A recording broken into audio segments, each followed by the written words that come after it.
اب آپ اس مبارک سلسلے کا 27واں حلقہ سماعت فرمائیں۔ بنو حوازن بنو ثقیف جو تھے بھاگ گئے۔ مالک ابن عوف نے لیا ایک بستی تھی، اس میں اس کا ایک بہت بڑا قلعہ تھا، اس نے جا کر فوراً اس قلعے میں پناہ لے لی اور وہیں اس نے پھر کوشش کی کہ سب لوگوں کو جمع کر۔ کہا بھی کیوں بھاگ گئے ہو؟ ان کے ساتھ تو کوئی لشکر نہیں۔ ان کا لشکر نہیں، ہم نے تو دیکھا لاکھوں کی تعداد میں گھوڑوں پہ لشکر تھا اور سب کے سفید کپڑے، سب کی سفید لباس، سفید وردی، سفید گھوڑے۔ انہوں نے کہا کہ اچھا ٹھیک ہے، لیکن بہرحال لشکر کو جمع کرو، گھبرانے کی بات نہیں ہے۔ پہلے وہ بھاگ گئے، اب ہم بھاگ گئے، چلو طائف کے قلعوں کے اندر محاصر ہو جاؤ، بند ہو جاؤ، اب ہم لڑیں گے، چلو آئیں گے مسلمان، لیکن اب ہم طائف میں قلعوں کے اندر بند ہو کے لڑیں گے، اب ہم میدان میں نہیں لڑیں۔ اللہ کی شان دیکھیں کہ جب وہ سارے بھاگ گئے، اب جب مسلمانوں نے ان کو سنبھالا، مال غنیمت کو جمع کیا، تو 24,000 تو وہ جناب اونٹ چھوڑ گئے، 40,000 بکری چھوڑ گئے، 3,000 عورتیں چھوڑ گئے، اور پتہ نہیں کتنا سونا چاندی اموال سارا مال غنیمت جمع کر کے حضور نے فرمایا واپس چلو اور جعرانہ کی طرف بڑھو، جسے آج کل آپ بڑا عمرہ کہتے ہیں۔ اس جعرانہ کے مقام پر حضور صلی اللہ علیہ وسلم تشریف لے آئے اور یہاں حضور نے آ کر اپنا کیمپ لگا دیا اور انتظار کیا کہ انتظار۔ جب سارا لشکر جمع ہو گیا، اب حضور نے حکم دیا کہ بھی طائف پہ حملہ۔ جب طائف پہ جا کر محاصرہ کیا، وہ تو قلعے بند ہو گئے، مسلمان باہر بیٹھے ہیں، وہ اندر بیٹھے۔ یہ وہ پہلا موقع ہے جہاں مسلمانوں نے دبابات کہتے تھے، دبابہ کہتے تھے کہ وہ ایک لکڑی کا بہت بڑا ایسے کمرہ بنا لیتے، آگے اس کے بڑا موٹا قسم کا چمڑا لگا دیتے اور اس کو پانی کے ساتھ تر رکھتے۔ اتنا بڑا ہوتا تھا وہ، یعنی لکڑی کا کمرہ بنا ہوا جس کے اندر 100 آدمی تقریباً بیٹھ جائے، اور پیچھے سے اس کو دھکیلا جاتا تھا، نیچے اس کے ویل لگائے جاتے تھے کہ بھی دھکیلتے لے جاؤ، اگر دشمن تیر برسائے تو تیر لگتا نہیں، کہ آگے اتنا موٹا چمڑا ہے کہ تیر کو نہیں کاٹ سکتا، اور اگر وہ آگ پھینکے تو وہ پانی مار رہے ہیں اندر سے، بھیگا ہوا ہے، آگ بھی نہیں لگتی۔ تو جب وہ قریب آ جائیں گے قلعے کے دیواروں کے، تو اب پیچھے اندر 100 آدمی چھپا ہوا ہے، وہ موقع دیکھ کر پھر قلعے کی دیوار کو توڑتا ہے اس کی پناہ میں۔ تو یہ سب سے پہلے دبابات استعمال ہوئے، لیکن بنو ثقیف بھی سمجھدار تھے، انہوں نے کہا تیر بھی کام نہیں کر رہے، نیزے بھی کام نہیں کر رہے، آگ بھی کام نہیں کر رہے، انہوں نے کہا آنے دو دبابات کو۔ جب دبابات قریب آئے، انہوں نے پتھر مارنے شروع کر۔ اب پتھر سے تو خرق تو ان کا ہوتا نہیں تھا نا، پتھر سے نتیجہ یہ نکلا کہ دباب ٹوٹ گئے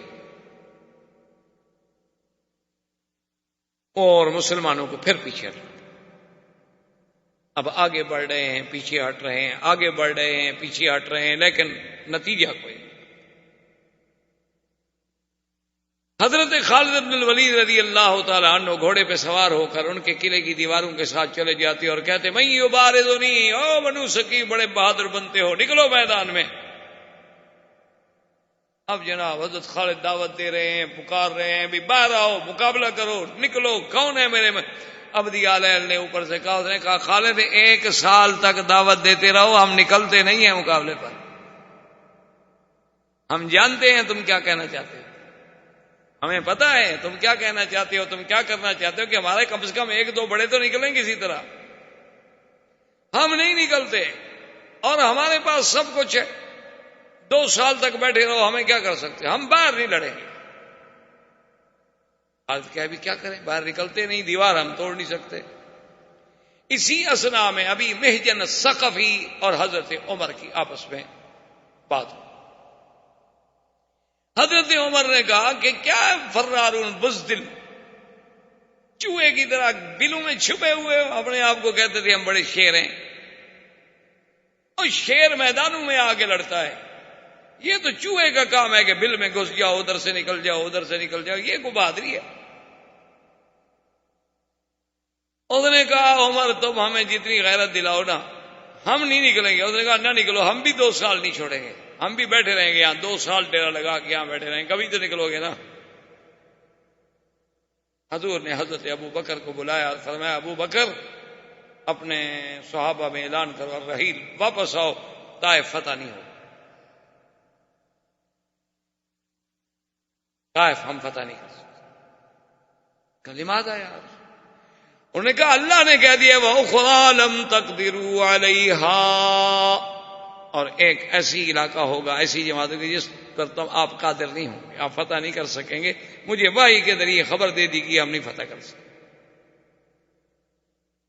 حضرت ابو بکر آئے تو حضرت عمر لڑے تھے ابھی بے جن سے زور زور سے، وہ ادھر سے اوپر سے قلعے سے کھڑے ہو کے بات کری، نیچے سے گھوڑے پہ کھڑے ہو کے بات کرنے، نے کہا عمر جھگڑا نہ کرو، اذن رسول اللہ بالرحیل، حضور نے حکم دے دیا ہے کہ واپس رکھو۔ کیوں؟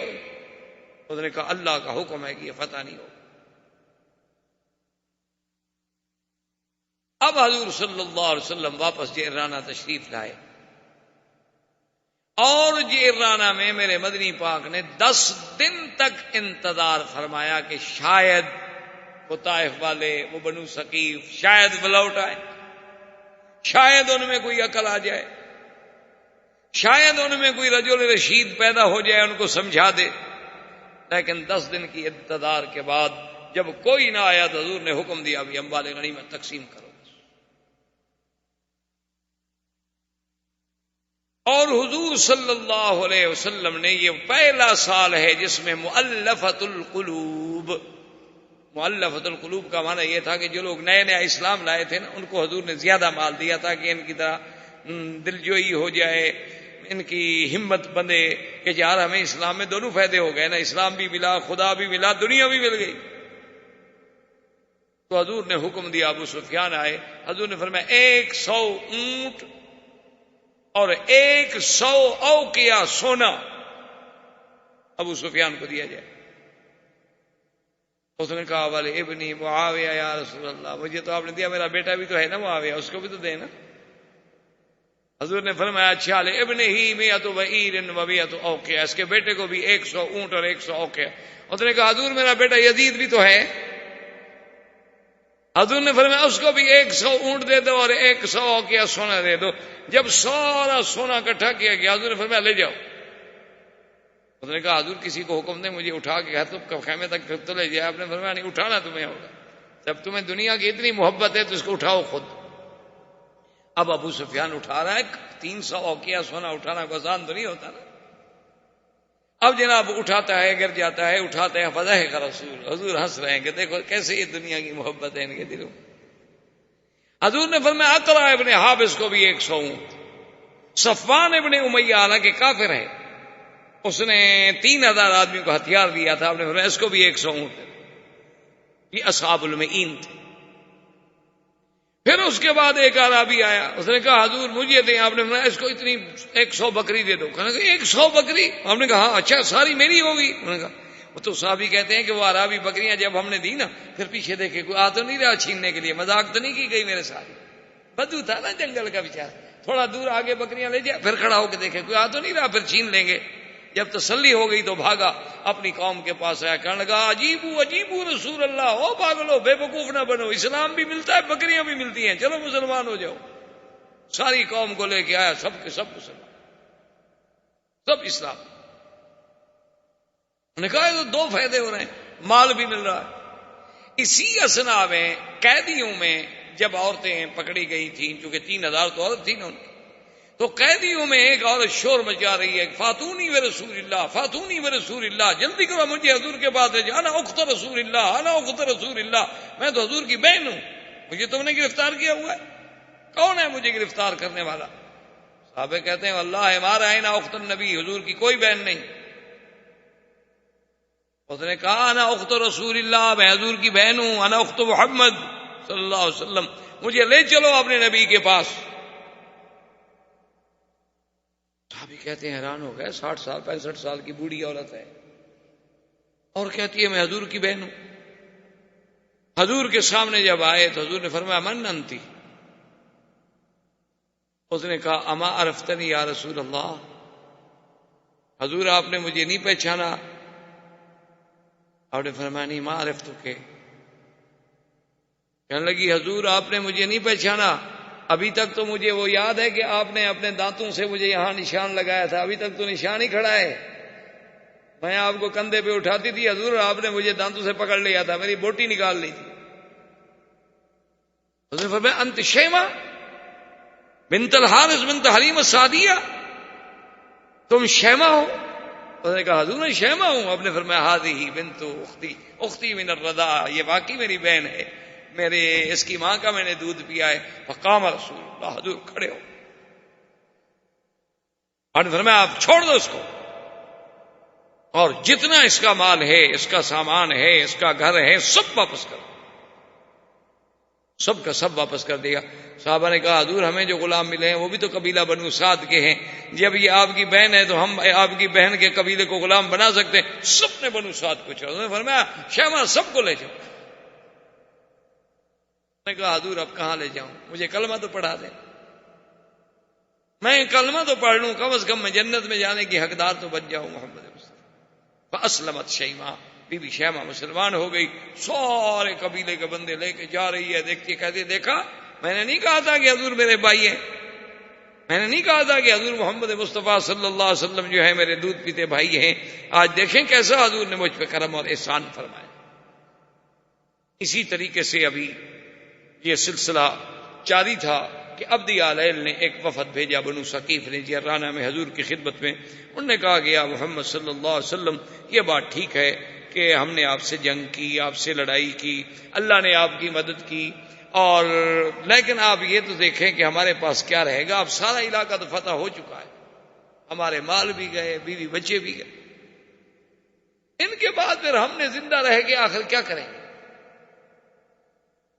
حضور نے فرمایا اچھا کیا چاہتے ہو؟ انہوں نے کہا حضور ہمارا مال اور عورتیں واپس کر دیں. ہم نے فرمایا دیکھو دو باتیں ہیں، ایک بات چن لو، اما المال و اما النساء والاطفال. مال واپس لینا ہے تو بات کرو، یا پھر عورتیں اور بچے اپنے لے لو. انہوں نے کہا رسول اللہ مال کو چھوڑو، مال تو ہم پھر بھی کما لیں گے، ہمیں ہماری عورتیں اور بچے واپس کرنا. ہم نے حکم دیا صحابہ کو سب واپس کرو. بھائی اب یہ آ گئے ہیں، مانگنے آ گئے. کوئی آپ نے فرمایا کہ بنو ثقیف تمہیں اتنا ہوش بھی نہیں آیا کہ میں 10 دن یہاں بیٹھا ہوا ہوں، میں نے 10 دن تک مال غنیمت تقسیم نہیں کیا، تمہیں اتنی عقل نہیں آیا بدبختوں کے پہلے آ جاؤ تو میں مال بھی تمہیں واپس دے دوں. انہوں نے کہا حضور بہرحال اب آپ کے ہمارے درمیان میں جنگ تھی. وہ جب چلے گئے تو حضور نے دعا کی، فرمایا اللہم ایت ثقیفا، اللہم ایت ثقیفا وہدہم الی الاسلام. یا اللہ ثقیف کو میرے پاس لے آ اور اسلام کی ہدایت بھی نصیب کر دے، اتنا بڑا جنگجو قبیلہ. حضور صلی اللہ علیہ وسلم نے جیرانہ میں اتنے دن قیام کرنے کے بعد پھر آپ نے عمرہ فرمایا، اور تمام نظام جو تھا وہ عتاب ابن اسید کو دینے کے بعد حضور صلی اللہ علیہ وسلم واپس مدینہ منورہ کی طرف لوٹے. عروہ ابن مسعود الثقفی جو تھا، جو اصل سردار تھا بنو ثقیف کا، وہ شام سے لوٹا، اسے پتہ چلا کہ یہ ہو گیا ہے. وہ پھر طائف نہیں گیا، وجاء الی المدینہ، سیدھا مدینے میں آ گیا. اس نے کہا حضور انی ارید ان اسلم، میں کلمہ پڑھنا چاہتا ہوں، مجھے کلمہ. میں نے سمجھ لیا آپ سچے ہیں، کلمہ پڑھ لیا. اور اس کے بعد نے کہا حضور مجھے اجازت دیں، ادعو قومی الی الاسلام، میں اپنی قوم کو اسلام کی دعوت دینا چاہتا ہوں. حضور نے فرمایا اذن فاقتلوک یا عروہ، تم اسلام کی بات کرو گے تمہاری قوم تمہیں قتل کر دے گی. اس نے کہا حضور اجازت دیں، میں قوم کو دعوت دیں. انہوں نے کہا فاقتلوک، تمہیں قتل کر دیں گے. اس نے کہا حضور آپ اجازت تو دیں، میں اپنی قوم کو جانتا ہوں، میں ان کو کم از کم اسلام کی دعوت تو دوں. انہوں نے فرمایا فاقتلوک یا عروہ، تمہیں قتل کر دیں گے. اس نے کہا رسول اللہ کوئی بات، اگر اللہ کے راستے میں شہید ہو گیا تو.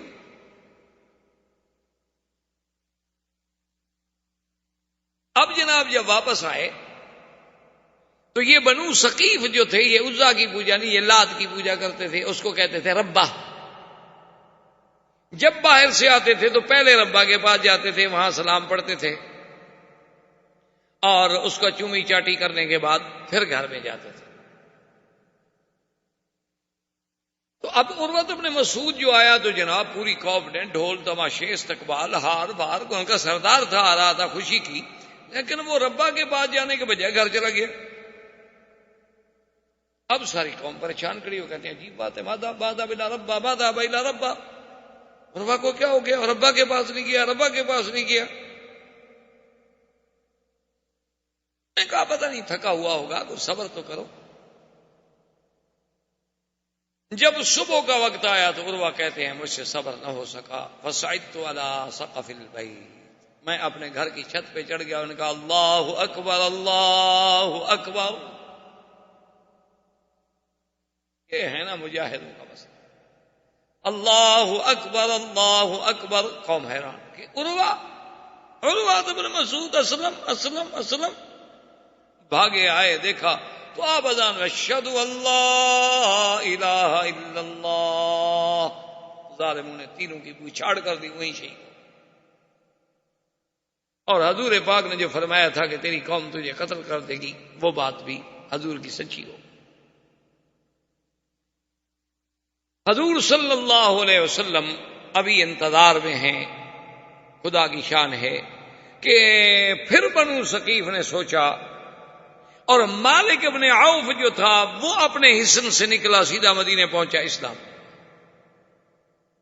ان کو پتہ چلا کہ بھی عروہ بھی مسلمان ہو گیا، اب مالک ابن عوف بھی مسلمان ہو گیا، ہمارے سردار بڑے بڑے سارے مسلمان ہو گئے، بھائی اس کا مطلب ہے اسلام سچا دین ہے، ہم اپنا وفد بھیجتے ہیں، لیکن ہم مسلمان تو ہوتے ہیں لیکن حضور کے ساتھ کچھ شرطیں کریں گے تاکہ بالکل بھی ہم کمزور ثابت نہ ہوں، یعنی کچھ شروط کے ساتھ۔ آ گیا وفد، حضور فرمایا ہاں بھائی کیا کہتے ہو؟ انہوں نے کہا حضور ہم اسلام لانے کے لیے آئے لیکن ہماری ایک شرط ہے۔ حضور نے فرمایا وہ کیا شرط ہے؟ انہوں نے کہا حضور آپ کو پتا ہے کہ آپ بڑے قبیلے کے لوگ ہیں اور بڑے طاقتور لوگ ہیں اور ایسے لوگ ہیں، ہم زنا نہیں چھوڑیں گے۔ حضور نے فرمایا انی لا اقبل، میں کبھی قبول نہیں کر سکتا، زنا کو اللہ نے حرام کر دیا ہے، یہ اچھا اسلام ہے کہ میں اسلام تو تمہارا قبول کر لوں اور تمہیں اجازت دے دوں کہ زنا کرتے رہو؟ انہوں نے کہا اچھا حضور ہمیں پھر سوچنے دیں۔ سوچ کے دوسرے دن آ گئے، انہوں نے کہا ٹھیک ہے حضور زنا نہیں کریں گے لیکن مہربانی کریں کم سے کم شراب تو چھٹی دے دیں، وہ تو پیتے رہیں۔ میں لا اقبل، میں تو اللہ کے حدود کو نہیں توڑ سکتا، میں تو اللہ کا نبی ہوں اور اللہ کے احکام کا پابند ہوں، یہ کون سا اسلام ہے جس میں شراب پینے کی اجازت دے دی جائے؟ اچھا حضور پھر سوچنے دیں۔ پھر تیسرے دن آ گئے، انہوں نے کہا اچھا حضور دیکھیں ہم کلمہ بھی پڑھتے ہیں، اسلام بھی لاتے ہیں، لیکن زنا بھی نہیں کریں گے، شراب بھی نہیں، مہربانی کریں سود والے بات ختم نہ کریں، ربا جو ہے نا ہمارا بہت پیسہ پھنسا ہوا ہے، اور پھر وہ اتنا پیسہ ہمارا رک جائے گا اور آئندہ کے لیے ساکھ ہماری ختم ہو جائے گی۔ جیسے آج مسلمان ڈرتے ہیں نا جی کہ اگر ہم نے سود کو حرام کر دیا، پاکستان میں یہی بڑا مسئلہ چلا ہوا ہے نا کہ جی اگر سود حرام ہو گیا تو جن کا سود ہے وہ چکر، اچھا جو قرضے ہم نے لیے ہوئے ہیں باہر کے ملک ہمیں کیا کہیں گے؟ کہ ایک بڑی ذمہ دار شخصیت نے یہاں مجھے مکہ مکرمہ میں کہا کہ مکی صاحب آپ کہتے ہیں ٹھیک ہے کہ واقعی سود اللہ کے ساتھ جنگ ہے، واقعی سود جو ہے حرب ہے، واقعی سود جو ہے یہ حرام ہے، لیکن ہم تو مجبور ہیں کہ جو ہم نے ورلڈ بینک سے، IMF سے، ادھر سے قرضے لیے ہوئے ہیں، جب ہم ان کو کہیں کہ ہم سود نہیں دیتے ہیں تو ہماری حیثیت کیا ہوگی؟ کہا جی آپ تو ویسے بے وقوف ہیں، گھبرا رہے ہیں۔ انہوں نے کہا جی وہ کیسے؟ میں نے کہا جی یہ پرسنل ترمیم اور یہ سارے قوانین جن کے تابع انہوں نے اسلحے دینے بند کر دیے، امدادیں بند کر دی، کیونکہ جی ہماری پارلیمنٹ میں ایک کارکن نے، ایک رکن اسمبلی نے ایک ترمیم پیش کی تھی، منظور ہو گئی۔ وہ کہتے ہیں جناب یعنی صدر جو ہے وہ کہتا ہے جی میں چاہتا ہوں، میں جانتا ہوں، میں سمجھتا ہوں کہ آپ کے جہازوں کے پیسے ٹھیک ہیں، جہاز ہم نے آپ کو بیچے تھے، پیسے ہم نے آپ سے لیے تھے، جہاز ہمارے پاس کھڑے ہیں، اس جگہ کا کرایہ بھی ہم لے رہے ہیں، واقعی آپ کے ساتھ ظلم ہوا ہے، لیکن ہم کیا کریں کہ اسمبلی میں ایک قانون پاس ہو چکا ہے، اس کے تابع ہم آپ کو دے نہیں سکتے، ہم اس قانون کے آگے مجبور ہیں، اس میں ترمیم کرنے کے لیے ہم کوشش کریں گے۔ نے کہا جی اگر وہ اپنے ایک رکن اسمبلی کی پیش کردہ ترمیم منظور کرانے کے بعد یہ حق رکھتے ہیں کہ پیسے بھی کھا جاؤ، جہاز بھی پی جاؤ، کرایہ بھی لیتے رہو، کھڑے بھی تمہارے ملک میں رہے، تو ہم بھی کہہ دو جی ہمارے اسلام نے فیصلہ کر دیا ہے حرام نہیں دیتے، ہماری بھی اسمبلی کا فیصلہ ہے، ہماری پارلیمنٹ نے پاس کر دیا، السلام علیکم۔ میں تو چاہتا ہوں کہ آپ کا پیسہ واپس ہو، لیکن کیا کریں، اسمبلی نے پاس کر دی، یہ تو حل ہے۔ لیکن سوال یہ پیدا ہوتا ہے کہ اتنی قوت و توفیق اور ایمان بھی تو ہو نا، اصل بات تو وہی ہے کہ ایمان ہو. تو بہرحال انہوں نے کہا جی حضور نے فرمایا نہیں ایسا اسلام ہم قبول نہیں کرتے جس میں ربا ہو. نے کہا اچھا جی پھر سوچیں. چوتھے دن پھر آ گئے. انہوں نے کہا حضور چلو ہم زنا بھی نہیں کریں گے، شراب بھی نہیں پیئیں گے، سود بھی نہیں لیں گے، لیکن ایک مہربانی کریں، وہ ہماری ربا جو ہے نا، ہمارا بت جو ہے جس کی ہم پوجا کریں، اس کو نہ توڑیں. بس اتنا مہربانی کر دیں، اتنا رعایت ہماری کر دیں آپ کہ اس کو ہمارا جو وہ روزہ ہے نا وہ رہے، وہ ہمارا اڈا جو ہے نا وہاں آخر ہم پھر قوالی کہاں کریں گے؟ پھر ہم مجرا رونق ملا کہاں جی کریں گے؟ اگر یہ بھی اجڑ گیا بات تو مسجد میں تھوڑی کرنے دیں گے آپ قوالی. اس کے لیے بھی تو ہمیں کوئی مقام چاہیے نا. حضور نے فرمایا لا اقبل، میں یہ بھی قبول نہیں کر سکتا. اللہ نے مجھے حکم دیا ہے غیر اللہ کی پرستش اس کو مٹانے کے لیے، اور میں کہوں کہ تمہاری ربا رہ جائے. انہوں نے کہا اچھا حضور پھر سوچو. جاؤ سوچو. پھر آ گئے 5 دن کے بعد. حضور نے فرمایا کیا کہتے ہو؟ انہوں نے کہا اچھا حضور ایسا کریں کہ ہم ربا کو نہیں توڑیں گے. دیکھنا ہم چلو کلمہ ہم پڑھ لیتے ہیں، مسلمان بھی ہو جاتے ہیں، ہم اس کو نہیں توڑیں گے، اور آپ اگر توڑنا چاہتے ہیں تو توڑ دیں، اور جو آدمی توڑے گا اگر تو اس کو کچھ ہو گیا پھر ہم ذمہ دار نہیں ہیں. پھر یہ نہ کہنا کہ آپ کی سازش ہے. حضور نے فرمایا نہیں کوئی فکر نہ کرو، آپ تمہیں ذمہ دار نہیں. حضور پاک نے فرمایا کہ جاؤ اپنی قوم کو کہو ہم قبول کرتے ہیں. حضور نے حضرت عمرو بن العاص کو بھیجا کہ ان کے ساتھ جاؤ، ربا کو توڑو، اور سب قوم اگر کرے تو بیعت علی الاسلام لے لو. اب یہ راستے میں پھر جناب مشورے میں لگ گئے. انہوں نے کہا ایک بات سنو، ایسا کرتے ہیں کہ عمرو بن العاص جا رہا ہے ہمارے ساتھ، اس کو عزت کے ساتھ لے جاؤ. یہ جب ربا کو توڑے نا 2 دن صبر کرو، اگر اس کو کچھ ہو گیا ہم مسلمان نہیں ہوں گے، پھر تو ہماری ربا ٹھیک ہے، ہم دوبارہ اس کو بنا لیں گے. کیا ہے خدا ٹوٹ گیا پھر بنا لیں گے. تو بناتے پہلے بھی تو ہم نے بنایا تھا نا، ہم ایک دفعہ پھر بنا لیں گے، کیا فرق پڑتا ہے؟ اور اگر اس کو کچھ نہ ہوا نا تو اس کا مطلب ہے کہ ہم جو کچھ کرتے رہیں بے وقوفی کرتے رہیں، کیونکہ اگر اس میں کچھ زور ہو تو اپنے توڑنے والے کا بھی کچھ نہ بگاڑ سکے تو ہماری کیا مدد کرے گی. نے کہا ان کا دل میں چھپاؤ، یہ بات کسی کو نہیں کہنی. حضرت عمرو بن العاص آئے جناب، لیا کلاڑا، کھڑے ٹوٹے ٹکڑے کر کے مٹی اٹھی ساری اٹھا کے پھینک کے سیدھی کر دی. 2 دن گزر گئے کچھ نہیں ہوا. آگے انہوں نے کہا جی اب ہمیں پتہ لگ گیا اسلام سچا مذہب ہے، اب صحیح مسلمان ہو. فاسلموا، سب کے سب اسلام لے آئے. حضور پاک صلی اللہ علیہ وسلم نے اسلام قبول فرما لیا. اب اس کے بعد 9 ہجری جو ہے یہ عام الوفود ہے کہ پھر جناب وفد کے وفد، جس کو قرآن کہتا ہے اذا جاء نصر اللہ والفتح ورأيت الناس يدخلون في دين الله افواجا فسبح بحمد ربك واستغفره انه كان توابا. اب ہر طرف سے فوجیں کی فوجیں لا رہی ہیں، سب اسلام میں داخل ہو رہے ہیں. زندگی باقی تو بات باقی. واللہ تعالی اعلم وعلمہ اتم. الحمد للہ رب العالمین والصلاة والسلام علی اشرف الانبیاء وسید المرسلین سیدنا ومولانا محمد وعلى آلہ واصحابہ اجمعین. اما بعد فقد قال اللہ تبارک وتعالی فی القرآن المجید والفرقان الحمید. اعوذ باللہ من الشیطان الرجیم. بسم اللہ الرحمن الرحیم. انفروا خفافا وثقالا وجاہدوا باموالکم وانفسکم فی سبیل اللہ ذالکم خیر لکم ان کنتم تعلمون. لو كان أرضا قريبا وسفرا قاصدا لاتبعوك ولكن بعدت عليهم الشقة. صدق الله العلي العظيم. قال النبي صلى الله عليه وسلم نصرت بالرعب مسيرة شهر أو كما قال رسول الله صلى الله عليه وسلم. برادران اسلام، واجب الاحترام بزرگوں، دوستوں، بھائیوں، عزیز نوجوانوں، سلسلہ دروس سیرت نبویہ علی صاحب الصلاۃ والتحیہ میں اللہ تبارک و تعالی کی توفیق سے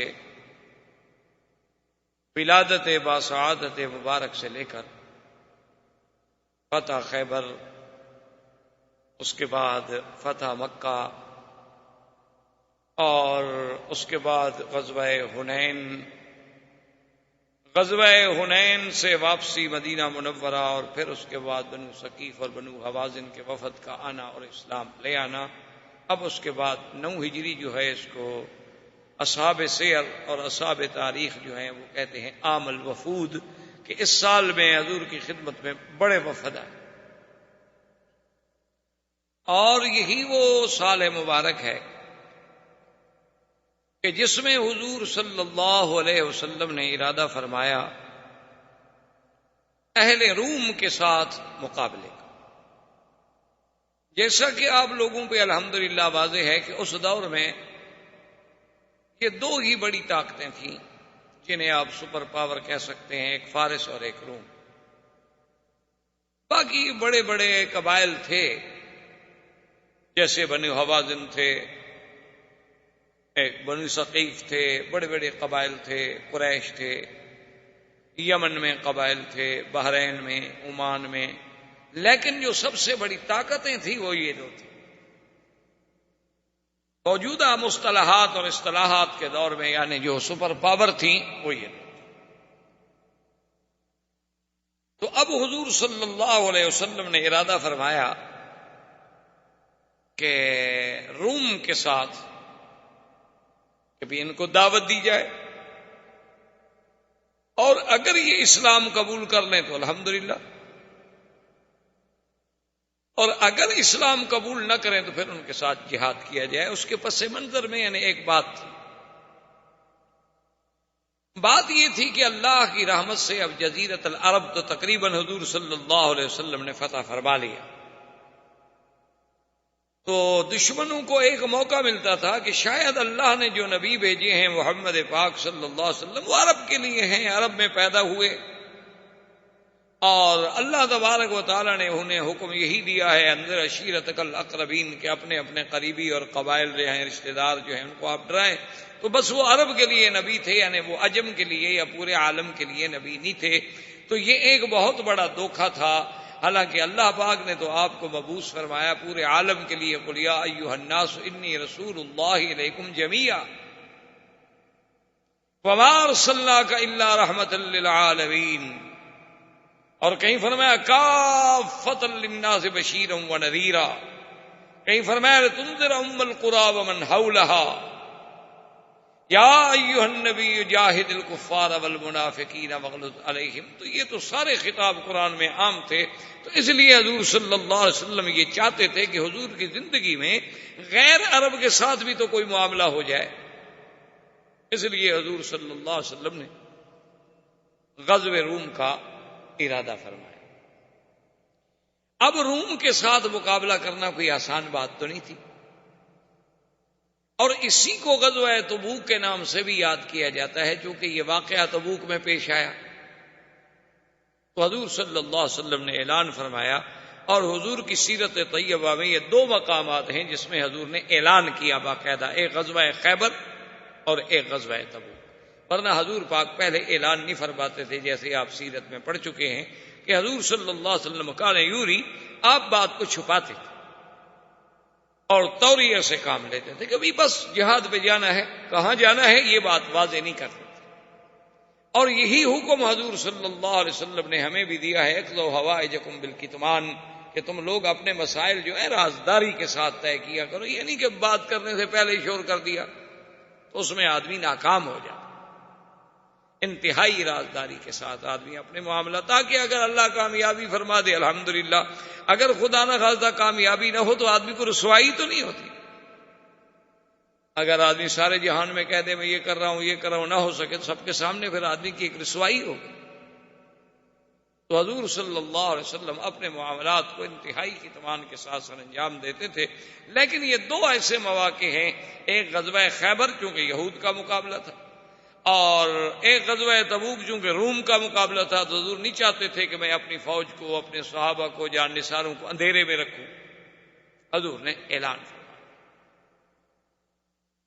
اور یہی غزوہ تبوک جو ہے یہ جہاں عالم اسلام کی عظمت، سرکار دو جہاں صلی اللہ علیہ وسلم کی رفعت شان اور عظمت اسلام اور مسلمین کا باعث بنا، وہاں منافقوں کے لیے بھی یہ غزوہ جو ہے ایک ضرب کاری ثابت ہے. کیونکہ جب حضور صلی اللہ علیہ وسلم نے اعلان کیا کہ بھئی ہم نے تبوک جانا ہے اور روم کے ساتھ جہاد ہے، اب جو لوگ منافق تھے وہ تو ظاہر سے اسلام لائے تھے، اندر تو اسلام تھا نہیں. انہوں نے کہا کمال ہے، روم کے ساتھ کون لڑ سکتا ہے بھائی، وہ تو اتنی بڑی طاقت ہے، ان کے بعد تو 2 لاکھ صرف فوج ہے علاوہ ان کی آبادی کے، اور پھر وہ باقاعدہ فوج ہے، منظم، مرتب، ٹرینڈ. یہ نہیں ہے کہ کوئی لڑا کے شڑا کے جوان ہیں، بس 50-100 آدمی ہیں تو بہادر ہیں بس لڑ پڑیں گے. وہ تو باقاعدہ ایک نظم ہے، ان کی فوج ہے، ان کا بادشاہ ہے، ان کے وزارت دفاع ہے، ان کے جنرل ہیں، ان کے کمانڈر ہیں، ان کا نظم ہے. یہ مسلمان ان سے کیسے لڑیں گے؟ اب وہ ظاہر یہ بھی نہ کہہ سکیں کہ ہم نہیں جاتے، لہذا وہ بہانے بنائیں، حضور کی خدمت میں آ جائیں، یا رسول اللہ ہمیں تو بس بڑا دل چاہتا ہے آپ کے ساتھ جانے کے لیے، لیکن یہ مجبوری بڑی. حتیٰ کہ ایک شخص تھا جد بن قیس، شاید آپ کو یاد ہو، یہ وہی آدمی تھا جو صلح حدیبیہ کے موقع پہ جب بیعت کا وقت آیا تو یہ اونٹ کے پیچھے چھپ گیا، انہوں نے بیعت نہیں کی. تو جد بن قیس جو ہے اس کو اور تو کوئی بہانہ نہ بنا، وہ حضور کی خدمت میں آیا اور کہنے لگا کہ یا رسول اللہ صلی اللہ علیہ وسلم، آپ نے اعلان فرمایا ہے روم کے خلاف جہاد کا، جنگ کا، اور روم جو تھے یہ بنو الاسفر کہلاتے تھے، اور ان کے آنکھیں جو ہے نا یہ پیلی تھیں، بجائے سیاہ ہونے کے ہلکا یلو کلر تھا. تو کہنے لگا حضور میں نے سنا ہے کہ روم کی عورتیں جو ہیں بڑی خوبصورت ہوتی ہیں اور بڑا جمال ہوتا ہے، اور میں ایک ایسا آدمی ہوں کہ میں ہر چیز سے صبر کرتا ہوں، لیکن عورت سے مجھ کو صبر نہیں ہو سکتا، اور اگر میں وہاں چلا گیا جنگ کے لیے اور وہاں کی خوبصورت عورتیں میرے سامنے آ گئیں، میں گناہ میں مبتلا ہو گیا، میرا تو دین خراب ہو گیا. یہاں میں نے مدینے میں کم از کم اپنا دین تو بچایا ہوا ہے. اس ڈر سے میں نہیں جاتا، ورنہ میں چاہتا تو ہوں کہ میں چلوں. اگر آپ چاہتے ہیں کہ میں میرا دین اور میں فتنے میں مبتلا ہو جاؤں تو میں تیار. حضور صلی اللہ علیہ وسلم ٹھیک ہے نہ جاؤ.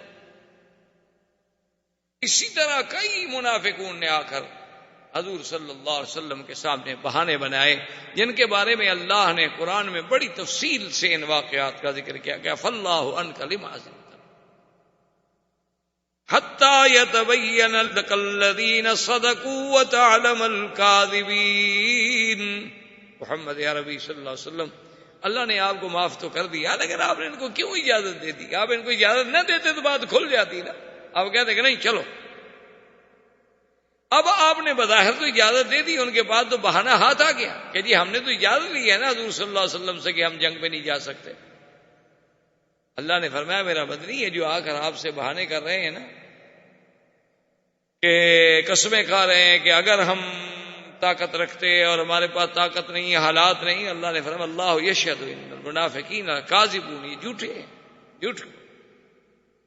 اور اس کے بعد حضور صلی اللہ علیہ وسلم نے اعلان فرمایا کہ تمام صحابہ سے کہ بھئی یہ غزوہ جو ہے چونکہ ایک بڑا عظیم غزوہ ہے اور اس میں ہمارا شرکت کرنا جو ہے اس کے لیے مالی طور پر بھی جہاد کرنا ہے، تو کچھ چندہ جمع کیا جائے، جس سے علماء نے حضور کی سیرت سے یہ سبق حاصل کیا ہے کہ ایسے مواقع پر مسلمانوں کا چندہ کرنا جو ہے یہ بھی سنت ہے رسول کسی دین کے کام کے لیے چندہ کرنا یہ شریعت میں حرام نہیں بلکہ سنت ہے. شرط یہ ہے کہ آگے اس کا استعمال جو ہے وہ پوری ذمہ داری کے ساتھ کیا جائے، ورنہ بذات ہی چندہ کرنا عیب نہیں ہے. جیسے لوگ بعض کہہ دیتے ہیں دیکھو جی یہ مولوی مدرسوں کے لیے چندہ کرتے ہیں، یتیم خانوں کے لیے چندہ، یہ تو سنت رسول ہے. ہاں اگر کوئی آدمی چندہ کرنے کے بعد غیر ذمہ داری کا ثبوت دیتا ہے اور مال میں خیانت کرتا ہے تو الگ جرم ہے، وہ تو اگر آپ ویسے بھی خیانت کریں تو جرم ہے. حضور صلی اللہ علیہ وسلم نے جب چندے کا اعلان فرمایا تو ایک آدمی نے، ایک اعرابی تھا، وہ اپنا بہت سارا مال لے کے آیا، منافق بھی بیٹھے ہوئے. تو منافقوں نے اعتراض کیا کہ دیکھو جی عجیب آدمی ہے، سارے گھر کا مال اٹھا کے لے کے آ گیا، یہ کوئی بات ہے کہ سارا گھر لٹا دو اور خود بھوکے رہ جاؤ؟ یہ تو ریا کر رہا ہے، دکھلا رہا ہے لوگوں کو بھی میں بڑا سخی ہوں. کہ اب دشمن نے تو اعتراض کرنا ہے. اور اس کے بعد اس کے مقابلے پر دوسرا آدمی جو ہے آیا، تو وہ بالکل معمولی سی کوئی چیزیں، ایک سا، یعنی یوں سمجھ لیں کہ 3 کلو کھجور کی چیزیں جو تھیں، وہ بھی پرانی تھی کھجوریں، وہ لے کے آیا. تو منافقین نے اس پہ بھی اعتراض کیا، دیکھو جی بھی یہ 3 کلو کھجوریں کیا فائدہ دیں گے، یہ بھی چندے دینے والی بات ہے، اس سے تو بہتر تھا کہ نہ لے آتے. یعنی مقصد یہ تھا کہ اگر کوئی زیادہ دے وہ بھی قابل اعتراض، اگر کوئی تھوڑا دے وہ بھی قابل اعتراض ہے، چونکہ اندر ایمان نہیں ہے.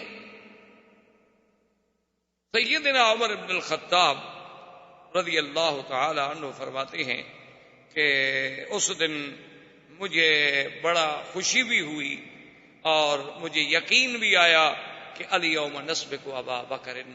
میں نے کہا کہ آج میں حضرت ابو بکر سے سبقت لے جاؤں گا کہ ابو بکر کسی کام میں بھی ہمیں آگے نہیں آنے دیتا، لیکن آج انشاءاللہ میں ابو بکر سے بڑھ جاؤں گا، کیونکہ میرے پاس بہت مال ہے. میرے پاس اتفاق یہ تھا کہ جس دن حضور کے چندے کا حکم آیا تو میرے گھر میں کافی دولت تھی. حضرت سیدنا عمر رضی اللہ عنہ فرماتے ہیں کہ میں نے اپنے مال کو تقسیم کیا، آدھا گھر چھوڑ دیا، آدھا لے آیا. حضور باغ نے جب دیکھا بڑے خوش ہوئے، فرمایا عمر کتنا لائے ہو؟ میں نے کہا رسول اللہ قسم تو بین والی، میں نے اپنے مال کو تقسیم کر دیا. آدھا مال تو میں نے گھر میں چھوڑا ہے اور آدھا مال جو ہے فی سبیل اللہ. فرح رسول اللہ، حضور صلی اللہ علیہ وسلم بہت خوش. اور اس کے بعد حضور صلی اللہ علیہ وسلم نے حضرت ابو بکر صدیق رضی اللہ تعالی عنہ کی طرف توجہ فرمائے. فرمایا ماذا جئت یا ابا بکر، ابا بکر تم کیا لائے؟ اس نے کہا حضور جو کچھ میرے گھر میں تھا سب اٹھا کے. حضور میں نے اپنے گھر میں کچھ بھی نہیں چھوڑا. تو فرمایا ما ترکت شیئا، گھر میں کچھ نہیں چھوڑا. کہا بسم اللہ، اللہ کا نام چھوڑا ہے حضور، اللہ کا نام جو چھوڑا ہے، اللہ اور اللہ کے رسول کا نام چھوڑا ہے، باقی گھر میں کچھ رکھا نہیں ہے. جب آپ نے مانگ لیا ہے تو یہ تو جمیع ما عندی، سب کچھ جو میرے گھر میں تھا میں لیا. حضرت عمر کہتے ہیں میں نے کہا رحم اللہ ابا بکر، ابا بکر اللہ تجھ پہ رحمت کرے. بھی کون تجھ سے کون نمبر لے جائے، اب تجھ سے کون بڑے، میں تو پھر بھی آدھا لے کے آیا نا، تم تو سارا گھر اٹھا گیا. لیکن اس کے باوجود بھی یہ چندہ اتنا تو نہیں تھا نا کہ جنگ کے لیے کافی ہو جائے. حضور صلی اللہ علیہ وسلم نے فرمایا، آپ نے ترغیب دی، فرمایا من یجہز، کون ہے جو تجہیز کرے، فلہ الجنہ، اس کے لیے جنت. حضرت عثمان کھڑے، انہوں نے کہا کہ یا رسول اللہ صلی اللہ علیہ وسلم 100 بعیر باعلاسها واقطابها، حضور 100 اونٹ اور بما پلان بما سامان کے، خالی اونٹ نہیں. حضور صلی اللہ علیہ وسلم نے فرمایا کہ اچھا. پھر حضور نے فرمایا من یجہز جیش العسرہ، غزوۃ العسرہ. حضرت عثمان پھر کھڑے ہو گئے، انہوں نے کہا رسول اللہ اور 100 اونٹ. حضور نے تیسری دفعہ اعلان کیا، تیسری دفعہ حضرت عثمان کھڑے ہو گئے. انہوں نے فرمایا حضور تیسری دفعہ میری طرف سے 100 اونٹ. حتیٰ کہ بعض روایات میں ہے کہ 7 مرتبہ، اور بعض روایات میں ہے کہ آخر میں حضرت عثمان کھڑے ہوئے اور انہوں نے کہا کہ یا رسول اللہ علیہ 1000 بعیر، میں 1000 اونٹ بما ساز و سامان کے دوں، اور اس کے ساتھ سونا چاندی گھر میں جو کچھ تھا وہ بھی پیش کیا. تو ایک روایت میں آتا ہے کہ حضور اس کے پیسوں سے اپنے ہاتھ میں یوں ہلا رہے ہیں اور مسکرا بھی رہے ہیں اور فرما بھی رہے ہیں کہ ما ضر عثمان ما عمل بعد اليوم، ما ضر عثمان ما عمل بعد اليوم، ما ضر عثمان ما عمل بعد اليوم. کہ عثمان آج کے بعد تو بھائی جو کچھ بھی تم عمل کرو نا تمہیں کوئی نقصان نہیں دے سکتا، تمہارے لیے جنت لازم. اس طرح حضور صلی اللہ علیہ وسلم نے غزوہ تبوک کے لیے اپنے جیش کو تیار فرمایا. اور سیر میں اور تواریخ میں یہ بات ثابت ہے کہ اس وقت حضور کے ساتھ جانے والا لشکر جو ہے وہ 30,000 پر مشتمل تھا، اور یہ مسلمانوں کی بہت بڑی تعداد تھی کہ 30,000 کا لشکر جرار جو ہے وہ غزوہ تبوک کے ارادے سے نکلا۔ حضور صلی اللہ علیہ وسلم نے مدینہ منورہ پر اپنی عدم موجودگی میں، کیونکہ حضور تو اب تشریف لے جا رہے تھے غزوے کے لیے، حضور پاک نے اپنی عدم موجودگی میں امیر بنایا سیدنا علی رضی اللہ تعالی عنہ، استخلف علی المدینہ، حضرت نے مدینہ منورہ پر آپ کو امیر بنایا کہ میری عدم موجودگی میں آپ یہاں امیر ہوں گے، نماز، معاملات، نظام سب آپ کی ذمہ داری ہے۔ ابو بکر، عمر، عثمان وہ تو سب حضور کے ساتھ رضوان اللہ علیہ۔ منافقین کو موقع ملا، منافقوں نے حضرت علی رضی اللہ تعالی عنہ کو آہستہ آہستہ یہ کہنا شروع کر دیا کہ استسقى لك رسول اللہ، معلوم ہوتا ہے اب تم حضور پہ بوجھ بن گئے ہو، اس لیے حضور تمہیں پیچھے چھوڑ کے جا رہے ہیں، ورنہ دیکھو یہ موقع ہے، روم کا مقابلہ ہے، ابو بکر، عمر، عثمان سب کو تو ساتھ لے جا رہے ہیں اور آپ کو بچوں میں چھوڑ کے جا رہے ہیں۔ حضرت علی رضی اللہ تعالی عنہ کو بھی ان کے کشتانے ناگوار گزرے، حالانکہ اس کی وجہ ایک یہ تھی کہ حضور صلی اللہ علیہ وسلم کی بیٹی کو سیدہ فاطمہ رضی اللہ تعالی عنہا بھی تکلیف سے تھی، ان کو بھی ضرورت تھی، تو اس لیے بھی حضرت علی رضی اللہ تعالیٰ چھوڑ، لیکن حضرت علی سے صبر نہ ہو سکا، آپ نے جناب ستا اٹھایا، سامان اٹھایا، تیاری کی اور جناب اونٹ پہ بیٹھے اور اونٹ بگایا اور پہنچ گئے۔ حضور ابھی مدینے کے باہر کیمپ لگا کے پورا جیش رکا ہوا تھا، ابھی آپ چلے نہیں تھے۔ حضور صلی اللہ علیہ وسلم نے جب دیکھا کہ سیدنا علی رضی اللہ تعالی عنہ آ گئے تو فرمایا ماذا جاء بک یا علی، علی آپ کیسے آئے؟ تو اس نے کہا رسول اللہ استخلفتنی علی الاطفال والنساء، مجھے بچوں عورتوں کے ساتھ چھوڑ کے جا رہے ہیں آپ، اور سب بہادر آپ کے ساتھ جنگ میں جا رہے ہیں اور میں یہاں بچوں میں رہوں؟ تو آپ نے فرمایا اما ترضى انت منی بمنزلۃ ہارون من موسیٰ الا لا نبی بعدی۔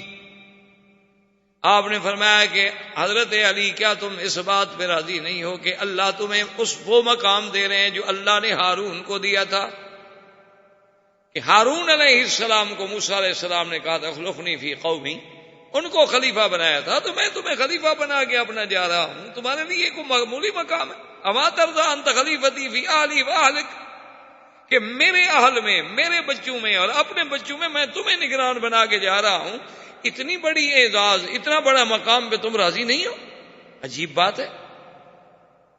اور دیکھیں حضور پاک نے کتنی بڑی بات کہہ دی کہ انت منی بمنزلۃ ہارون من موسیٰ، کہ تم میرے بعد ایسے ہو جیسے موسیٰ علیہ السلام اور ہارون، لیکن ساتھ یہ بھی فیصلہ کر دیا کہ کہیں ایسا نہ ہو کہ ہارون تو نبی تھے، کہیں کوئی دنیا میں کوئی بندہ، کوئی فرق باطلہ، کوئی قادیانی، کوئی مسیلمہ ابن الکذاب، کوئی کذاب پنجاب، کوئی دجال پیدا ہو کر یہ بھی نہ کہہ سکے کہ ہاں حضور کے بعد بھی تو نبی ہو سکتا ہے، حضور نے وہی درجہ دیا نا موسیٰ علیہ السلام والا جو ہارون کا درجہ تھا، حضور نے فرمایا لیکن یہ بات یاد رکھو لا نبی بعدی، میرے بعد نبوت نہیں، تم ہارون جیسے خلیفے بنے تھے، خلیفہ تو ہو لیکن نبی نہیں ہو۔ اچھا اسی طرح سے دیکھیں اب اتفاق کی بات یہ ہوتی ہے کہ یہی وہ روایت ہے جس کو بعض ہمارے روافظ اور شیعہ حضرات جو ہیں وہ دلیل پکڑتے ہیں، وہ کہتے ہیں جی حضور کے بعد خلیفہ تو حضرت علی ہے، دیکھیں جن کو حضور نے اپنی زندگی میں مدینے میں خلیفہ بنا دیا، اور پھر حضور صلی اللہ علیہ وسلم نے فرما دیا کہ جیسے ہارون اور موسیٰ، اور ہارون اور موسیٰ کے درمیان میں اور کوئی تیسرا آدمی نہیں ہے، تو نبی اور علی کے درمیان میں ہم ابو بکر اور عمر عثمان کو کیسے آنے دیں؟ تو لہذا انہوں نے اس حدیث سے بھی اپنا مستدل کیا ہے روافض نے اور شیعہ نے کہ دیکھو جی انت منی بمنزلۃ ہارون من موسیٰ، اور ہارون اور موسیٰ کے درمیان میں کوئی فاصل نہیں، تو ہم نبی اور علی کے درمیان میں ابو بکر اور عمر عثمان کو کیسے فاصل مان لیں؟ تو اس لیے بہرحال یہ بات یاد رکھیں کہ حضور صلی اللہ علیہ وسلم کا خلیفہ بنانا اپنی حیات میں آپ نے فرمایا کہ بھی مدینے میں یا میرے اہل میں یا اپنے اہل میں اگر ہارون سے تشبیہ دی جائے، یاد رکھو تو ہارون علیہ السلام تو بڑے ہیں موسیٰ علیہ السلام سے، اور ہارون تو موسیٰ کی زندگی میں فوت ہو گئے، وہ تو ہارون موسیٰ علیہ السلام کے بعد خلیفہ بنے ہی نہیں۔ اگر ہارون علیہ السلام کے ساتھ ہی تشبیہ دینی ہے تو ہارون علیہ السلام تو موسیٰ علیہ السلام کی زندگی میں فوت ہو گئے. چلو ہم آپ کی بات مانتے ہیں کہ جیسے ہارون موسیٰ کی زندگی میں تو خلیفہ بنا تھا ایک مسئلے میں، اسی طرح حضرت علی کو بھی ہم مانتے ہیں کہ ایک موقع پر خلیفہ بنے تھے. جیسے ہارون موسیٰ علیہ السلام کی موت کے بعد خلیفہ نہیں بنا، پھر حضرت علی کو تو بالکل خلیفہ نہیں بننا چاہیے، کیونکہ اس کے بعد تو ہارون ہے ہی نہیں. ہارون تو پہلے فوت ہو گئے، ابھی موسیٰ علیہ السلام زندہ تھے. حتیٰ کہ یہود نے یہ الزام بھی لگا دیا تھا کہ ہارون علیہ السلام کو حضرت موسیٰ علیہ السلام نے قتل کر دیا، اور اللہ تبارک و تعالیٰ نے معجزے کے طور پہ ہارون علیہ السلام کو دوبارہ زندہ کیا. حضور علیہ السلام دوبارہ زندہ ہوئے، انہوں نے کہا کہ ماں قتلنی موسیٰ، مجھے موسیٰ علیہ السلام نے تو نہیں مارا بدبختو. تو پھر جا کے انہوں نے موسیٰ علیہ السلام کی جان چھوڑی. تو ایسی باتوں سے خلافتیں نہیں ثابت ہوتی. خلافت کوئی مسیحیت کا پوپ نہیں ہوتا، یاد رکھو. خلافت جو ہے وہ کوئی مسیحیت کا پوپ نہیں ہے، وہ کوئی ہندو مت کا دیوتا دیوی نہیں ہے، نہ وہ کوئی سکھوں کا گرو گردوارا ہوتا ہے کہ جس کے لیے بس پیشانیوں کا سجدہ اور عقیدت کافی ہو. خلیفے کے لیے تو تمکن فی الارض کی ضرورت ہوتی ہے. وعد اللہ الذین آمنوا وعملوا الصالحات ليستخلفنهم فی الارض کما استخلف الذین من قبلهم. تو یہ کوئی ایسی بات نہیں ہے کہ صرف خلیفہ خلیفہ ہم کہہ دیں، مانا یہ ہے کہ بھی اس کے آگے سجدہ کر لو. اور اسی بات کو یاد رکھیں کہ دشمن ہر لحاظ سے حملہ آور ہوتا ہے. یعنی آپ دیکھیں کہ قادیانی اپنی طرف سے حملہ کریں گے، روافض اپنی طرف سے حملہ کریں گے، لیکن جو دشمن ہے اسلام کا، یہودی اور نصرانی، انہوں نے ایک اور طرف سے حملہ کیا. انہوں نے کہا چونکہ لفظ خلیفہ قرآن میں ایک بڑی اہمیت کا لفظ ہے کہ اللہ نے آدم علیہ السلام کو کیا بنایا تھا، انی جاعل فی الارض خلیفہ، یا داؤد انا جعلناک خلیفۃ فی الارض. انہوں نے بتایا کیا ہے خلیفہ کا نام رکھا حجام کا، جو لوگوں کے حجامتیں بناتا ہے نا اس کو خلیفہ کہتے ہیں، تاکہ خلافت اسلامیہ کی توہین ہو سکے.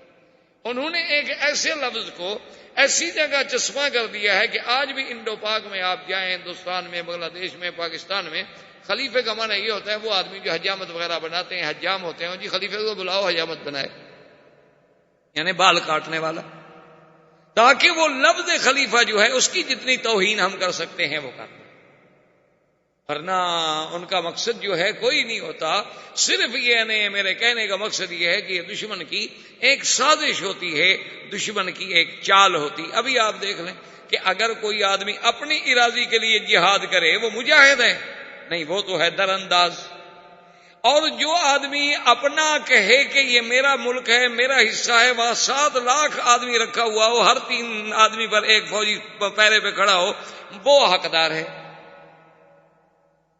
جسے خود اندازہ. مقصد کہ اچھا اب دیکھیں اس میں کوئی نہیں، یہ نہیں ہے کہ اس وقت کوئی انڈو پاک ہے، نہیں، اصل بات کفر و اسلام ہے. انڈو پاک کچھ نہیں، یہ کیا ہے؟ کفر و اسلام کی بات ہے. اور لفظ جہاد، لفظ مجاہد، لفظ مجاہدین، تو پورے کفر کی طاقت ایک طرف ہو گئی، پورا کفر ایک طرف ہو گیا. کہ ہاں دیکھیں ہم کہتے تھے کہ اسلامی بم جو ہے وہ بڑا خطرناک ہوتا ہے. وہ اللہ کے بندے، یہودی بم کیوں نہیں کہتے ہو تم، نصرانی بم کیوں نہیں کہتے ہو تم، ہندو بم کیوں نہیں کہتے ہو تم؟ آخر اسلامی بم کے ساتھ کیا ہے؟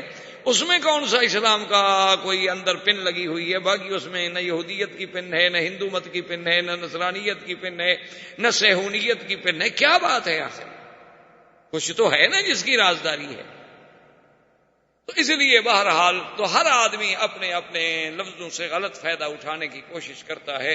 حالانکہ بات صرف اتنی تھی کہ سیدہ فاطمہ مریضہ تھی اور حضور صلی اللہ علیہ وسلم کے قریب ترین، آپ کے اقرب ترین آدمی رشتے میں کون تھے؟ سیدنا علی رضی اللہ تعالیٰ عنہ. تو لازمی بات ہے کہ آپ نے انہیں کوئی خلیفہ بنا. اب منافقین کا کردار دیکھیں. منافقین نے عبداللہ ابن ابی کی ریاست میں، جو منافقوں کا سردار تھا، انہوں نے بھی مدینہ منورہ سے باہر نکل کے ایک کیمپ لگایا اور اپنے سارے لوگوں کو وہاں لے آئے. بظاہر یہی تاثر دیا کہ بھی حضور جو جا رہے ہیں ہم بھی جا رہے ہیں. لیکن 1-2 دن کیمپ لگانے کے بعد کہا کہ چلو جی واپس چلے مدینہ. روم سے لڑنا ہے، موت کو دعوت دینے والی بات ہے، یہ کوئی لڑنا ہے؟ کوئی عقل کی بات ہے کہ 30,000 آدمی لے کے 2 لاکھ کے پر مقابلے کے لیے چل پڑو؟ اور پھر دیکھو روم والے اپنے گھر میں بیٹھے ہوئے ہیں، انہوں نے ہم پر حملہ نہیں کیا، چڑھائی نہیں کی، جنگ نہیں کی. یہ کون سی بات ہے کہ ہم جا کے زبردستی ان سے لڑیں؟ اور تیسری بات یہ ہے کہ اس وقت عین کھجوروں کے پکنے کا زمانہ ہے، عین شدت کی گرمی ہے، فصل آنے کا وقت ہے، سارے سال کی کمائی تو ہم مدینے والوں کو یہی کھجوروں کے باغ ہیں، اگر ہم چلے گئے تو ان کھجوروں کو کون سنبھالے گا؟ اس کا مطلب یہ ہے کہ ہم اقتصادی طور پر بھی برباد ہو جائیں اور ملے گا بھی کچھ نہیں، اس لیے یہ لڑنے کا وقت نہیں ہے، لہذا ہم تو واپس جا رہے ہیں۔ مقصد یہ تھا کہ جب میں نکلوں گا تو بہت سارے لوگ جو ہے نکلیں گے، اور اس کے بعد نہیں نکلیں گے تو چلو دل تو ٹوٹ جائے گا۔ دیکھو نا، اب ہم مقابلے پہ نکلے، 50 آدمی بیٹھے ہیں، 25 آدمی کہیں ٹھیک ہے جی آپ جائیں، ہم تو نہیں جاتے، تو 12-25 کا دل تو ٹوٹے گا۔ عبداللہ ابن ابی اپنے آدمی لے کر واپس مدینہ چلا گیا، اس نے کہا میں نہیں جاتا، ٹھیک ہے نہ جاؤ۔ اور کچھ لوگ ایسے بھی تھے کہ جو پیچھے رہنا نہیں چاہتے تھے لیکن حالات کی بنا پر پیچھے رہ گئے، ان میں ایک تھے ابا خیثمہ، ان میں 12 صحابہ تھے، وہ حالانکہ نہیں چاہتے تھے کہ ہم پیچھے رہیں، لیکن اتفاق بعض نے کہا اچھا جی میں حضور صلی اللہ علیہ وسلم تو قافلہ چلے گا نا 30,000 کا، 30,000 کے آدمی کی رفتار الگ ہوتی ہے، اکیلا آدمی اگر چلے تو الگ ہوتی ہے، میں اگر اونٹ چلاؤں گا تو وہ جو 4 دن میں سفر کریں گے میں 1 دن میں کر لوں گا، میں پکڑ لوں گا۔ تو کچھ لوگ جو تھے وہ اس طرح پر بھی رہے۔ حضور صلی اللہ علیہ وسلم نے اپنے قافلے کو چلایا اور راستے پر گزر ہوا مقام ہجر، جسے مدائن صالح بھی کہتے ہیں۔ آپ مدینہ منورہ سے اگر تبوک کی طرف جائیں تو یہ سب چیزیں راستے میں آتی ہیں۔ مقام ہجر پہ جب پہنچے، مدائن صالح میں پہنچے، تو صحابہ نے جب پڑاؤ کیا تو فوری طور پر صحابہ نے وہاں جو پانی تھا پانی بھرا اور اس سے آٹا بنایا، کسی نے کھانا بنایا، کسی نے کچھ کیا۔ حضور صلی اللہ علیہ وسلم کچھ لیٹ پہنچے، جب حضور صلی اللہ علیہ وسلم تشریف لائے، حضور نے بھائی کیا کر رہے ہیں؟ انہوں نے کہا حضور پڑاؤ کیا ہے اور کھانا وانا پکا رہے ہیں۔ انہوں نے کہا تمہیں نہیں پتا اما تعلمون انہا موضع عذاب، یہ تو وہ جگہ ہے جہاں اللہ کا عذاب اترا ہے، تم اللہ کے عذاب کی جگہ پہ بیٹھ رہے ہو۔ عجیب آدمی، یہاں اللہ کا عذاب آئے وہاں سے آدمی کو جلدی جلدی جانا چاہیے، اور حکم دیا کہ جو لوگوں نے کھانا بنایا ہے، آٹا بنایا ہے، جو کچھ بنایا اپنے جانوروں کو کھلا دو، کوئی عذاب والی چیز استعمال نہ کرے، جس موضع پر عذاب آ جائے اس کا پانی، اس کا مقام استعمال نہیں کرنا چاہیے، کیونکہ یہ تو عذاب کی جگہ ہے، کہیں ایسا نہ ہو کہ اللہ کا عذاب ہم پر بھی آ جائے۔ تو سب جانوروں کو کھلا دیا گیا۔ آگے چلے، جب اس مقام سے نکل گئے تو صاحب نے کہا رسول اللہ علیہ عندنا ماء، ہمارے پاس تو پانی نہیں ہے اور 30,000 کا لشکر ہے۔ فدعا رسول اللہ صلی اللہ علیہ وسلم، حضور نے ہاتھ اٹھائے اور دعا مانگی کہ اللہم اسقنا، یا اللہ آپ ہمیں پانی پلائیں، ہمارے پاس تو پانی نہیں۔ صحابہ کہتی ہیں کہ واللہ ما رأینا سحابۃ فی السماء، ہم نے آسمان پہ کوئی بادل کا ٹکڑا بھی نہیں دیکھا تھا، لیکن ابھی حضور نے ہاتھ نیچے بھی نہیں گرائے تھے کہ بادل گھر کے آ گئے اور بارش شروع ہو گئی۔ ہم نے پانی پیا، جانوروں کو پلایا، برتنوں میں بھرا، غسل کیا، اتنا پانی۔ اور خدا کی شان یہ صحابہ کہتے ہیں اللہ کی قسم ہے، جب ہم سب لے کے چلے تو جتنے علاقے میں ہمارا وہ 30,000 کا لشکر تھا صرف وہی بارش تھی، ادھر ادھر اور کسی جگہ ایک قطرہ پانی کا بھی نہیں تھا۔ یہ معجزہ تھا رسول اللہ صلی اللہ علیہ وعلا آلہ واصحابہ وسلم تسلیما کثیرا کثیرا۔ حضور صلی اللہ علیہ وسلم اور آگے بڑھے۔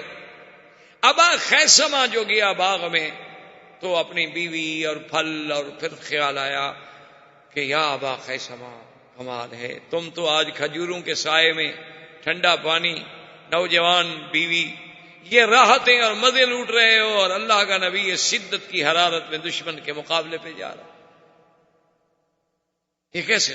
وہی کھڑا۔ اس نے اپنی بیوی سے کہا کہ میرے غلام سے کہو کہ سواری تیار کرے، سامان تیار کر لے آؤ، میں اب اندر آنا بھی نہیں چاہتا، واللہ الہ۔ وہیں سے سواری پہ بیٹھا اور سواری دوڑائی۔ اب جناب جب دور سے آتا ہوا لوگوں نے دیکھا تو کہا کوئی سوار ہے، حضور نے فرمایا کن ابا خیثمہ، خدا کرے ابا خیثمہ ہی ہو۔ تھوڑی دیر گزری تو ابا خیثمہ آ کر کہا یا رسول اللہ، میں آپ نے کہا لماذا تاخرت؟ انہوں نے کہا حضور کوئی عذر نہیں تھا، لیکن بس میں ابھی جاتا ہوں اور ابھی جاتا ہوں اور ابھی جاتا ہوں۔ آپ نے فرمایا اچھا آپ تم آ گئے ہو تو اللہ تبارک و تعالیٰ تمہاری غلطیوں کو معاف کر۔ اور اسی طرح سیدنا ابی ذر رضی اللہ تعالی عنہ جو ہے، خدا کی قدرت ہے، ان کی اونٹنی جو تھی وہ بیمار ہو گئی، وہ چلنے میں پیچھے رہ گئی، قافلہ آگے نکل گیا، ابو ذر پیچھے رہ گیا۔ اب کچھ لوگ منافقین ساتھ بھی تھے، تو انہوں نے کہنا شروع کر دیا، انہوں نے کہا ہاں دیکھا نا، ابھی ذر کے دل میں بھی کوئی کھوٹ تھا، اسی لیے تو رہ گیا نا، ورنہ آنا جاتا۔ حضور صلی اللہ علیہ وسلم نے فرمایا کہ سنو، ان کان خیرن، اگر اس کے دل میں بھلائی ہے تو آ جائے، اور اگر اس کے دل میں بھلائی نہیں ہے تو اراحکم اللہ، پھر اللہ نے اس سے نجات دی۔ اچھا ایک آدمی کے دل میں ہمارے لیے خیر بھی نہ ہو تو ہمارے ساتھ ہوگا تو کیا فائدہ ہوگا، اس سے تو بہتر ہے کہ وہ نہ ہو ہمارے ساتھ۔ حضرت ابی ذر کہتے ہیں کہ میں نے کوشش کی اونٹنی کو چلانے کی، لیکن میری اونٹنی اتنی بیمار، اتنی معذور تھی کہ نہیں چلا۔ تو حضرت ابا ذر رضی اللہ تعالی عنہ فرماتے ہیں کہ میں جناب حیران ہو گیا، کیا کروں؟ پھر میں نے اپنی اونٹنی کو چھوڑ دیا، سامان بھی جتنا چھوڑا کر سکتا تھا معمولی سا لے لیا، اور پیدل میں نے کہا بھی اب قافلے کو چھوڑتا نہیں ہوں، پیدل چلتا ہوں، موت آ گئی تو اللہ کی مرضی۔ اب قافلہ 30,000 اونٹوں پہ جا رہے ہیں اور ابھی ادھر پیچھے اکیلا پیدل جا رہا ہے۔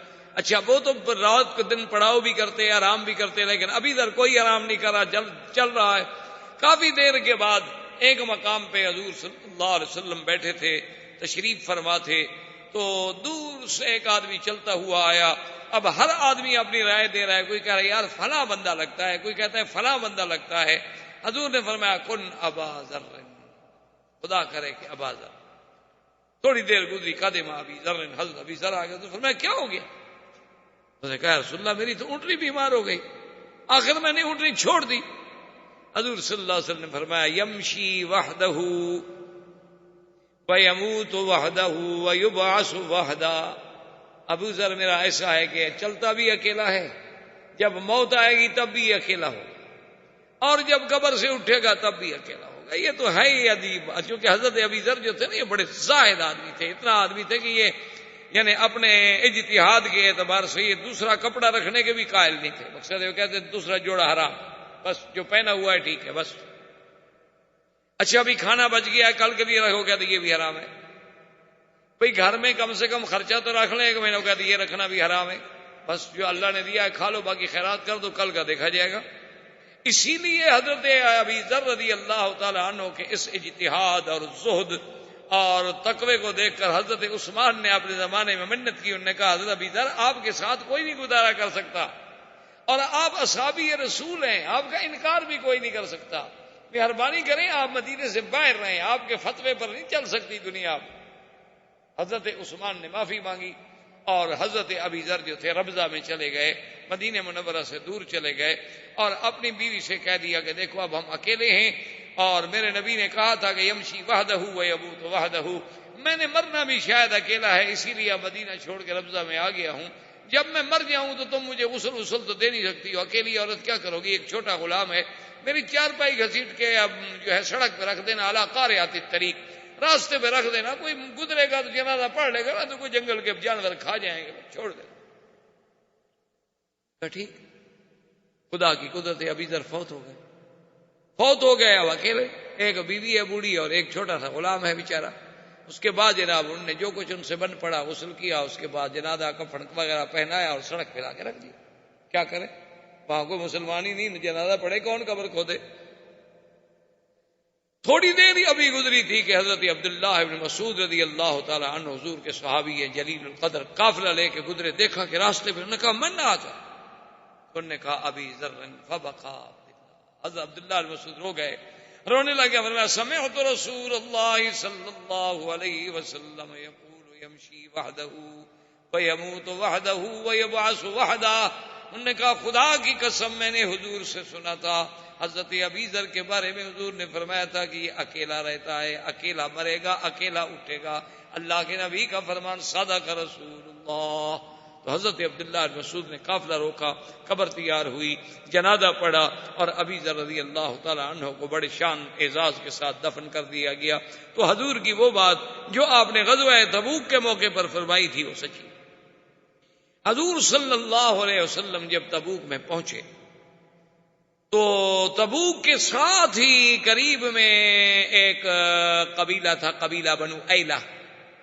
حضور نے حکم دیا خالد کو کہ ان پہ چڑھائی کرو۔ خالد نے چڑھائی کی. انہوں نے کہا جی ہم جزیہ دیتے ہیں, ہم لڑتے نہیں. وہ جزیہ دینے پہ راضی. اس کے بعد حضور نے فرمایا خالد ایک قریب اور قبیلہ ہے دومۃ الجندل, اور ان کا جو بادشاہ ہے اس کا نام ہے اکیدر. اکیدر دومۃ الجندل جو ہے وہ شکار کا بڑا رسیہ ہے, اور اس کو زیادہ عادت ہے کہ وہ بکر وحش, ایک تو گائے ہوتی ہے نا جو ہمارے یہاں اپنے گھروں میں, ایک ہوتی ہے گائے جسے ہم کہتے ہیں جنگلی گائے, عرب اس کو کہتے ہیں بکر الوحش, بعض لوگ اسے نیل گائے بھی کہتے ہیں. اس کا بڑا وہ شکار کا عادی ہے, تم جاؤ گے دیکھو کہ شکار میں کہیں نہ کہیں تمہیں مل جائے گا. تو حضرت خالد اپنے سپاہی لے کے بڑھے. دومۃ الجندل والوں کو بھی پتہ لگ گیا کہ ہم پر حملہ ہونے والا. ان کا بڑا قلعہ تھا, وہ قلعے میں اسیر ہو گئے. اب قلعے کی چھت پہ کھڑا ہے وہ اکیدر اپنی بیوی کے ساتھ جو ان کا بادشاہ تھا. خدا کی قدرت دیکھو کہ 20-25 نیل گائے بکر الوحش جو ہے نا جی, 20-25 کا ریوڑ پورے کا پورا آ رہا ہے اور آ رہا ہے اور آ رہا ہے, اور اسی طرح قریب ہوتا جا رہا ہے جدھر ان کا وہ حصن ہے. حضرت خالد دور کھڑے دیکھ رہے ہیں. نے کہا صدق رسول اللہ, حضور نے سچ فرمایا کہ بکر الوحش تو آ گئی لیکن وہ شکاری تو ابھی تک نہیں نکلے. تو اس کی بیوی کہنے لگی کہ وہ اکیدر دیکھو آج تک تم نے نیل گائے کو کبھی نہیں جانے دیا, اتنی نیل گائے جا رہی ہوں بھلا کوئی صبر کرتا ہے؟ اس نے کہا صبر کی بات نہیں ہے, اب ان کو شکار کرنے جائے خطرہ ہے کہیں خود شکار نہ ہو جائے. تو اس نے کہا کوئی نہیں, ایسی بات تو کوئی نہیں ہے, تو بالکل آپ کے قلعے کے قریب جا رہی ہیں, ان کو شکار کرنے کتنی دیر لگے کہ شکار کرو پھر اندر آ جاؤ. انہوں نے کہا ہاں یہ بات. تو وہ جناب اترا, اس کا بھائی تھا حسان وہ بھی اترا, اور حسان اس وقت ایک ایسے لباس میں تھا کہ اس زمانے میں ریشم و کم خواب کا لباس تھا اور سونے کی تاروں کا اس پہ کام ہوا. اب اس نے جب نیل گائے, اچھا خدا کی قدرت یہ ہے کہ جب وہ نیل گائے کے قریب آ گیا تو نیل گائے اور ہٹنے لگی, وہ اور آگے جائیں وہ اور پیچھے جائیں, وہ اور آگے جائیں وہ اور پیچھے جائیں. اس جگہ پر وہ نیل گائے ان کو لے آئی جہاں خالد کھڑے. وہ تو اب شکار میں اندھے ہو کے آ گئے نا, پیچھے دھن میں آ گئے نا. تو خالد نے حملہ کر دیا. نتیجہ یہ نکلا کہ حسان قتل ہو گیا, اس کا بھائی, اور اکیدر جو تھا اکیدر دومۃ الجندل وہ گرفتار. حضور صلی اللہ علیہ وسلم کے پیش کیا گیا. اس نے کہا یا رسول اللہ بس جو اللہ کو منظور تھا ہو گیا, بہرحال میں جزیہ دینے پہ راضی. اب تم قیدی ہو, تمہاری بات کون مانتا؟ نے کہا حضور نہیں, بہرحال میں اپنی قوم کا سردار ہوں, میری بات جو ہے قوم نہیں ٹال سکتی, میں جو فیصلہ کروں گا میری قوم وہی قبول کرے. تو اس کی قوم نے بھی قبول کر لیا, اور دومۃ الجندل جو ہے وہ بھی حضور صلی اللہ علیہ وسلم کے اسلام کے زیر نگی آ گئی. اب صحابہ حیران ہو کر حسان کے لباس کو دیکھ رہے ہیں کہ ایسا قیمتی لباس انہوں نے تو کبھی دیکھا ہی نہیں تھا نا, کہ ریشم کے لباس ہو اور سونے کی باریک تاروں سے اس پر کام کیا جائے. تو حضور نے فرمایا لبنادیل سعد فی الجنت خیر منہا. میں کیا دیکھ رہے ہو, میرے ساتھ جو صحابی فوت ہو گئے نا ان کے جنت میں جو ناک صاف کرنے کے رومال ہے نا وہ بھی اس سے کروڑ درجے بہتر ہیں. کیا دیکھ کیا رہے, یہ تو معمولی چیز ہے. اور اس کے بعد حضور صلی اللہ علیہ وسلم نے اپنا پیغام بھیجا ہرقل روم کو, اور اس میں آپ نے لکھا ہرقل روم کو کہ انی ادعوک الی جنت ارضها السماوات والارض اسلم وَإِلَّا فَعَلَيْكَ اسْمُ الْإِرِّيسِينَ. حضور نے خط لکھا ہرقل کو, جب خط پہنچا خط پڑھا.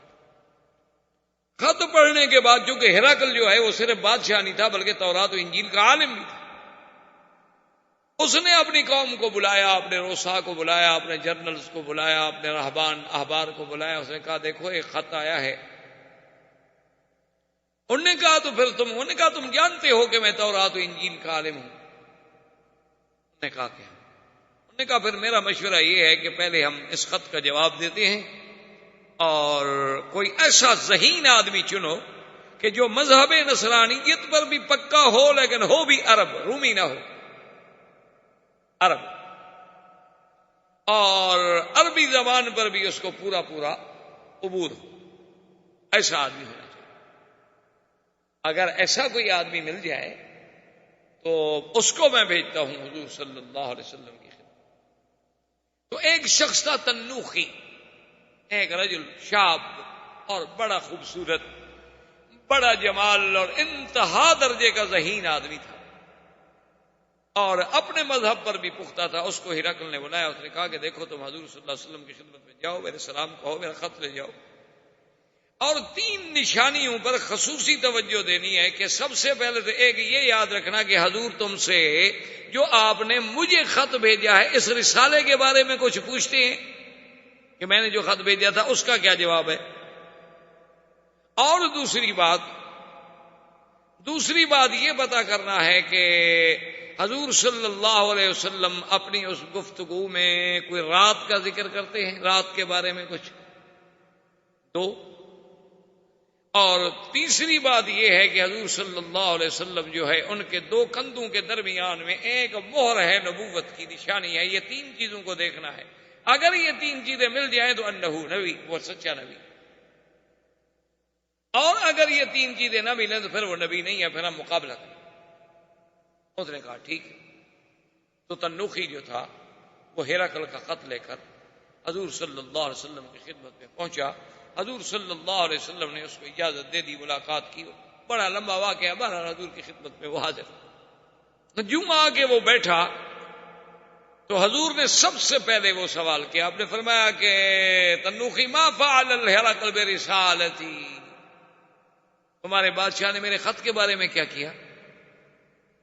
تنوخی نے کہا ہاں, بادشاہ نے کہا تھا دیکھنا کہ یہ بات پوچھیں گے. پہلی نشانی تو کھری ہو گئی.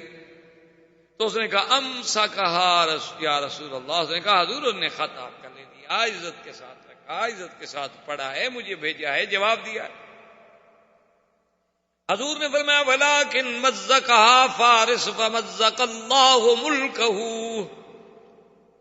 آپ نے فرمایا لیکن فارس کے بادشاہ نے میرے خط کو ٹکڑے ٹکڑے کر دیا, اللہ نے اس کے ملک کو ٹکڑے ٹکڑے کر دیا.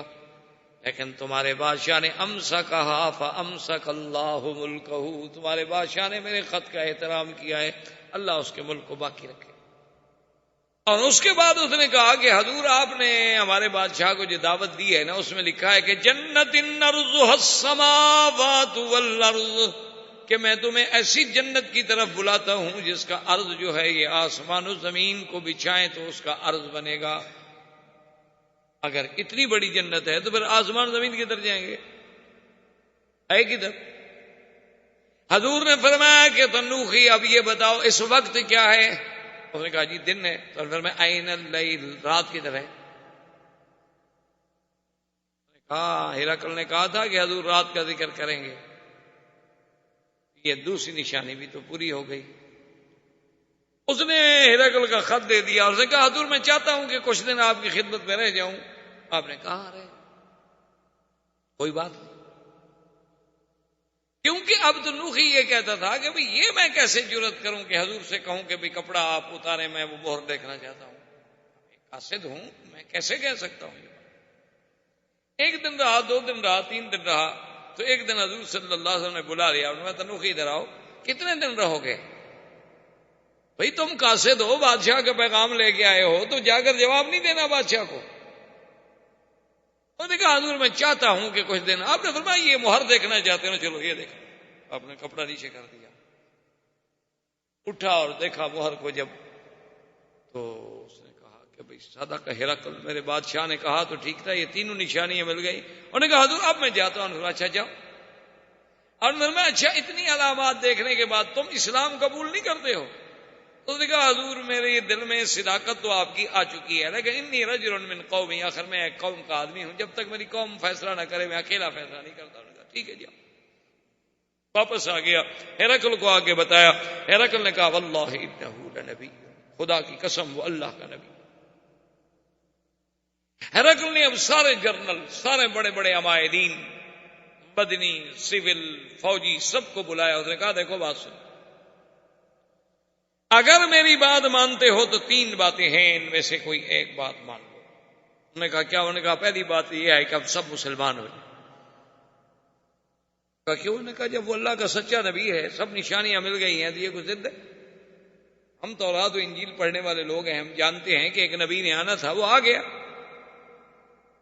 انہوں نے کہا نہیں نہیں, ہم اسلام کریں گے.